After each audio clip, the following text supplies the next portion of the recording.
Now, many of you yesterday were shocked when you saw right here for the first time that video that we showed you during an interview that I was doing with our senior White House correspondent, Ed Henry, of a man who had an AR-15 rifle with him just outside where the president was speaking. This was at an event in Phoenix. There's the picture again. He's right outside where the President of the United States is speaking. President Obama inside, this man outside.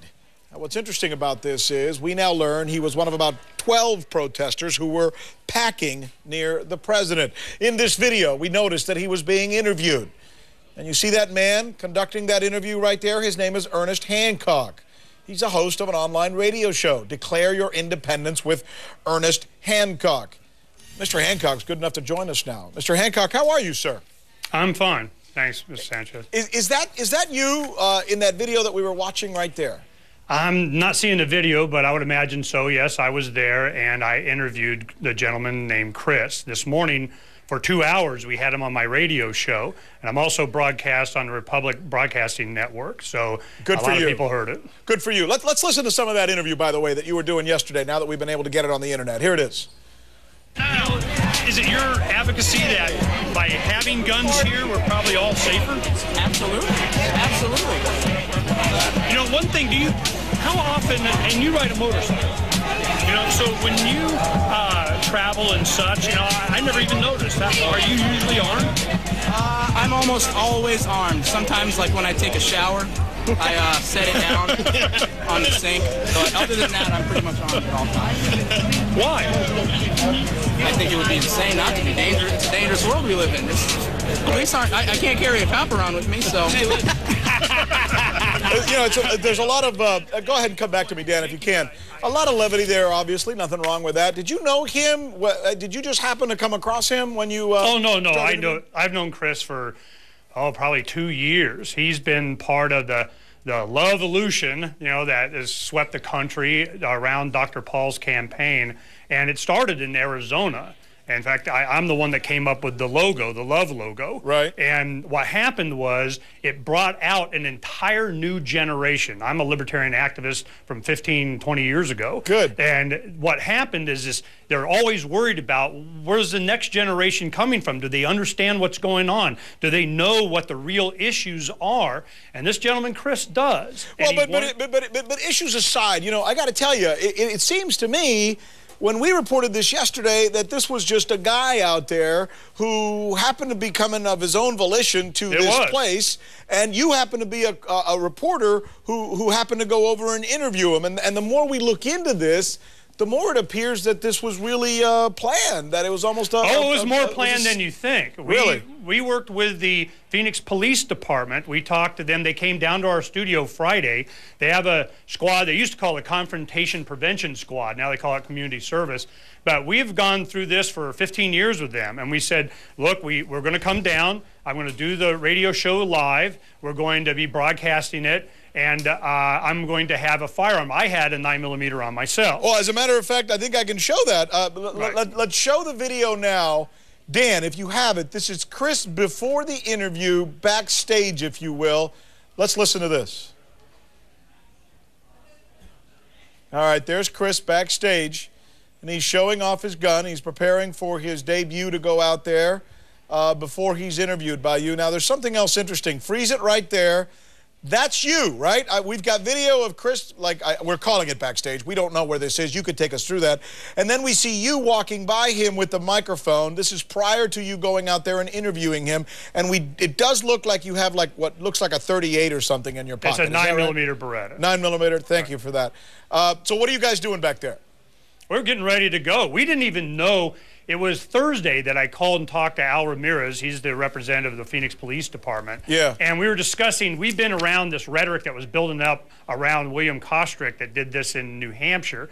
And we knew this from 15 years ago when Janet Napolitano was U.S. Assistant Attorney that prosecuted the Viper militia out of Arizona and how that was generated into something it wasn't. So I talked to Al and I said, look, we know where this is going. So we want to make sure that, you know, we come down, we be peaceful, we demonstrate the right of the people to carry their firearms and the Phoenix Police Department protecting of our right. They knew that this was in their best interest. They wanted to help. They assigned him to me. He never was more than 4 or 5 feet away from me, and we had law enforcement around there to protect our rights to carry our firearms at this protest. So, wait. You just said they assigned him to you? Yeah. This man was, that African-American gentleman was assigned to you? The police officer. Oh, a police officer was assigned to you. Oh, yeah. I see. You know the problem I've got with this, and maybe I'm wrong, maybe I'm looking at this wrong, but a lot of people are going to look at this and they're going to say, this was a publicity stunt. You weren't really a reporter who came across a guy who you were interviewing out there, as we all thought. You knew him, he knew him, the whole thing was planned. Absolutely. You guys are so easy.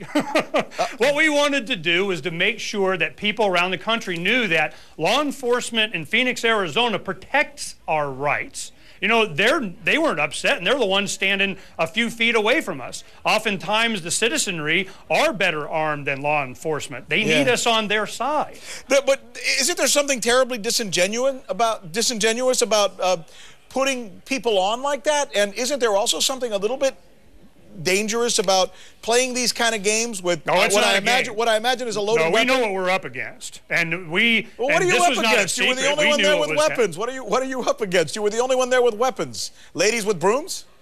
Oh, no. We're up against a tyrannical government that will rob the next generation as long as they can get away with it. If you listen, you go to freedomsphoenix.com, the top story is the interview I had with this young man, and I gave him every opportunity to explain himself. And quite simply, he understands that his generation is going to be plundered until there's nothing left to plunder. And his message is that when you do that, at some point, there will be resistance. You mean Chris? The interview you're talking about is the interview you did with this guy, Chris? Yes. Where is he, by the way? Hiding from you. But it looked like through the entire interview he was laughing and joking, and he really wasn't taking this whole thing. We're all friends. We were having a good time. And the event was more peaceful.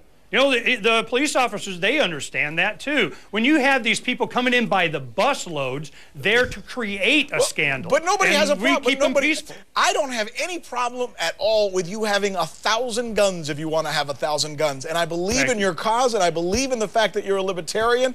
The only thing I'm questioning is whether you have to do it in such a disingenuous way by having a fake. What was disingenuous? I'm not finished. You're having a fake interview with a fake guest. It was real. Under it went out fake live. Circumstances, pretending that you're interviewing some guy you don't even know, and we've got video of you in the back room actually planning the whole thing. Oh, no, we made it very clear that we knew each other on it. Even the clip that you played, I see him all the time. Is he wearing a firearm all the times that I see him? This is not a secret. All right, does he really believe this stuff, by the way? Oh, yeah. He does, okay. Yeah. I'm not saying he doesn't. It's just because of the way he answered the questions, and he was laughing and seeming like he was ha-haing. If you're not having fun advocating for freedom, you're doing it wrong. Okay. All right. Well, you know what? I've enjoyed the interview, and I'm glad you came on. I'm glad that we had a chance to talk about this. God bless you. Appreciate it. You bet. Thank you, sir. All right.